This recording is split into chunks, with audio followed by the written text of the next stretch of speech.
안녕하세요. 김쌤의 너무 뻔한 영어입니다. 제가 이 뻔한 영어 이랬는데 제가 2019년에요. 2019년 12월쯤입니다. 이때 POD판으로 이제 출판한 책인데요.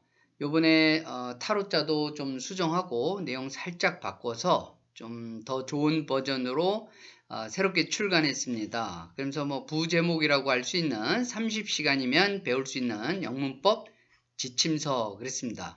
근데 이때 fun이 이때 재미있다라고 하니까 소리가 비슷해서 fun이라고 넣었는데 뻔한 영어, 우리가 어떤 스토리나 드라마가 너무 이야기가 단조롭고 그럴 때 우리가 뻔하다 이런 말을 쓰죠. 그래서 저는 제가 영어가 뭐 이렇게 어려운 언어가 아닙니다. 우리말이랑 많이 달라서 그렇지. 그래서 뻔하다, 영어 뭐 구조, 문법이라 그래봤자 뻔하다 이렇게 해가지고 제가 이 유튜브 제목도 너무 뻔한 영어죠. 그래서 이 뻔하다는 말 제가 참 많이 사용하고 있습니다. 그래서 이 책 소개도 하고 또 홍보도 할 겸 이 책의 아주 간략한 개요를 제가 한 10분 안에 설명해 드리고 여러분 관심 있으면 많이 봐주셨으면 좋겠습니다. 이 뻔한 영어는요, 제가 1단계, 2단계 영문법을 1단계, 2단계, 3단계로 나눴는데, 자, 구체적으로 1단계는 무엇인지 보면서 설명할게요. 1단계는 초급입니다. 초급 영어 회화를 위한 영문법. 우리가 영문법이라고 하면 제대로 배우려면 굉장히 양도 방대하고 어려운 내용이 많거든요. 그런데 이제 초급 영어회화, 보통 초등학생이나 아니면 성인들이 구사하는 생활 영어 정도를 위한 영문법은 사실 그렇게 많지 않습니다. 그래서 크게 보면요. 1번 일단 비동사의 형태와 기능 그랬는데 비동사 굉장히 많이 쓰입니다. 근데 이 동사가요 좀 게르기예요. 보면 있어도 그만 없어도 그만. 그래서 요즘 영어 일부 계층 조금 교육을 잘 받지 못한 계층에서는 이 비동사를 생략시키는 그런 경우도 종종 나타나고 있거든요. 그런데 이 비동사는 어떻게 보면 굉장히 중요하고 어떻게 보면 의미 파악하는데 별로 도움이 안 되는 이런 양면성을 갖고 있습니다. 그러면서 형태는 무려 8가지나 돼요. 기본형이라고 하는 거 be가 있고요. 현재형일 때 is, am, are, 그리고 과거형일 때 was, were, 그 다음에 과거분사 been, being, 현재분사 무려 8가지의 형태가 변하게 되는데요. 뭐 being이나 being 같은 거는 그렇게 많이 알아놓지 않아도 되고 요 정도 한 6개 정도의 형태만 익숙해지면 초급 영어 회화를 하는데 큰 어려움이 없습니다. 그리고 이제 보통 조동사 하는데 더 정확하게 말하면 화법 조동사입니다. 그래서 능력, 의무, 추측, 그리고 미래, will 또는 be going to 이런 걸 쓰죠. 제가 등이라 그랬는데 이거 말고도 뭐 아주 다른 것까지 하면 한 20개 정도가 됩니다. 근데 다시 한번 말씀드리면 초급 영어 회화를 위해서는 이 20개를 모두 지금 당장 알아야 될 필요 없고요. 이렇게 하나, 둘, 셋, 넷, 5개 정도만 알고 있으면 그래도 자기가 생각하는 바를 잘 전달할 수 있습니다. 그리고 이제 의문문과 부정문이죠. 특히 의문문. 우리 일상생활에서의 우리말로의 대화도요, 보통 묻고 답하고 이런 게 많잖아요. 그리고 아니다, 그렇다. 이렇게 부정하는 문장, 이 문장의 형태를 잘 알아야지 일상적인 회화에서 잘 사용할 수 있는 겁니다. 그리고 이제 정보를 묻고 싶죠. 그래서 의문사인데요. who, what, where, why, when 여기까지 하면 다 WH로 시작해서 이 WH question이라고 합니다. 근데 how도 WH는 아니지만 이것까지 포함해서 이런 것을 WH questions, 의문사로 시작하는 의문문입니다. 그러니까 그렇다 안 그렇다 가부 어떤 그런 여부 그런 거를 묻는 내 의문문이라면 이거는 누가 무엇을 어디서 왜 언제 어떻게 이런 정보를 물을 일도 우리가 살면서 있겠죠. 그래서 이런 경우 어떻게 의문사로 시작하는 의문문을 만들 것이냐, 즉 어떤 어순, 그죠? 영어는 어순이 중요하죠. 단어를 어떻게 배열할 것이냐 이런 것만 배워도요 충분히 할 수 있습니다. 그러면서 글을 수준에 맞는 글을 많이 읽으면서 제가 어디서 들은 얘기인데 700에서 800개의 단어 정도면 일상 회화를 구사하는데 큰 문제가 없답니다. 물론 이제 파생어까지 그리고 단어가 어떻게 함께 어우러서 쓰이느냐 연어라 그러죠. 콜로케이션이라고 합니다. 이런 거를 다 알아야겠지만 아무튼 기본적으로 700에서 800 단어를 알고요. 또 이렇게 의문문 만들고 의문사로 시작하는 의문문 이 정도 만들면 초급 영어 회화하는 데는 생활 영어 하는 데는 전혀 큰 어려움이 없습니다. 그리고 뭐 틀려도 지금 초급 단계니까 뭐 실수하고 그래도 외국인이 다 이해하거든요. 그러니까 너무 지나치게 바른 영어 또 멋진 발음으로 이렇게 하려는 욕심만 버린다면 뭐 이런 기본적인 어순 배열을 알고 하다 보면 늘 수 있습니다. 자, 그래서 나는 이 정도면 원해. 그럴 수 있겠지만 조금 더 영어를 잘 알고 싶을 수가 있잖아요. 그래서 2단계라고 했는데 복잡하지 않습니다. 중급이고요. 영어 회화 및 초급. 조금 더 읽기가 좀 가미된 거죠. 읽기를 위한 영문법이라고 했어요.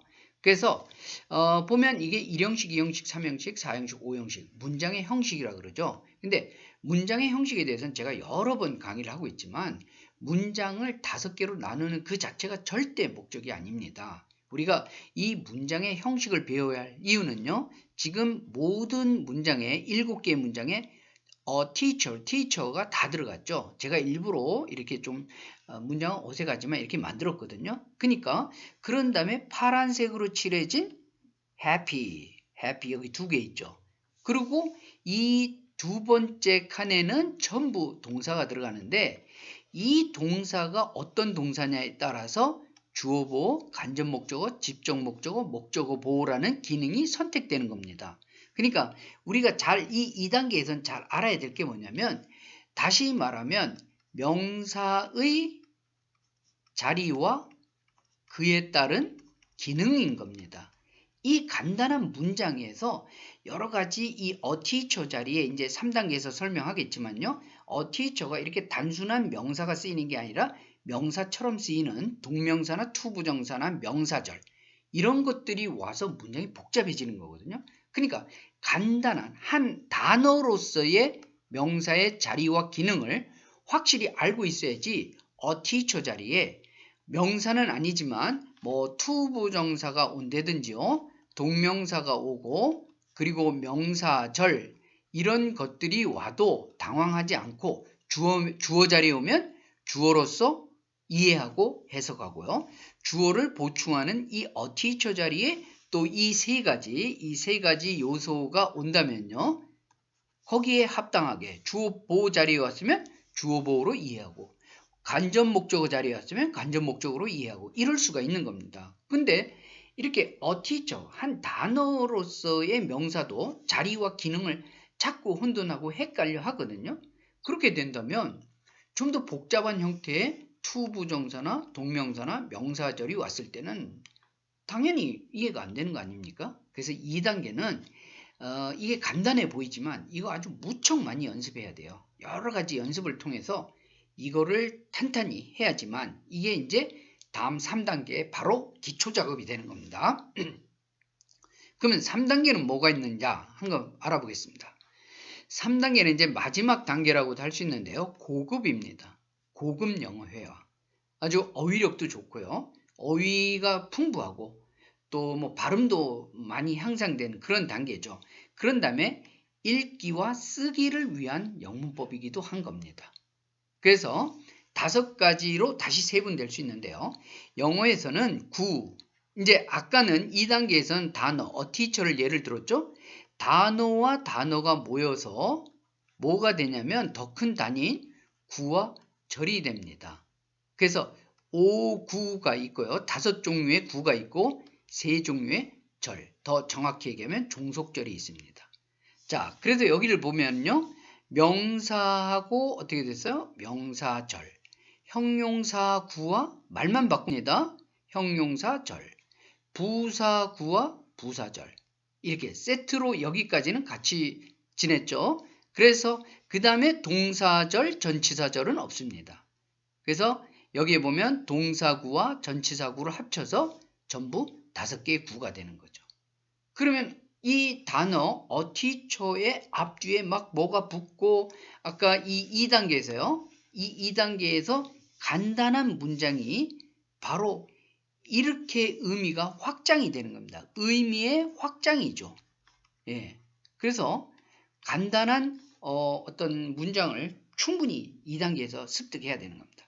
그 다음에 이제 더 구체적으로 말씀드리면 to 부정사 형태는 이렇게 생긴 거예요. 이런 애들이 문장에서 어떤 기능을 하는지 또 문장에서 잘 찾아야겠죠. 그 다음에 이제 네 번째가 동명사 또는이라 그랬는데 영어에서는 이 동사에 ing 붙은 게 제가 다른 강의에서도 얘기를 했었을 겁니다. 동명사인지 현재 분사인지 구별을 할 수가 없는 겁니다. 예를 들면 traveling 이렇게 하면요. travel에다가 ing를 붙였죠. 예, 이게 지금 또는 enjoy에다가 enjoying 이랬단 말입니다. 그러면 동명사로 쓰여서 여행하는 것 또는 여행하기 이렇게 쓰이는지 또는 여행하는 이렇게 쓰일지 요 단어 자체만 보고는 알 수 없는 겁니다. 그런데 to 부정사는 어때요? to sing 예를 들면요. 이름이 뭐죠? to 부정사예요. 이름은 분명하게 밝혀졌잖아요. 그죠? 그런데 이 동사에 ing 붙은 거는 동명사인지 현재 분사인지 이름조차도 요것만 가지고 구별 안 된다는 겁니다. 그러니까 굉장히 어렵죠. 그래서 바로 3단계에서 이걸 익혀야 된다는 겁니다. 그러니까 뭐 절대라 그러는 말은 붙이기 어렵지만 구, 세 개의 종속절, dependent clauses 이것과 부정사, 동명사, 현재 분사 또 마지막으로요.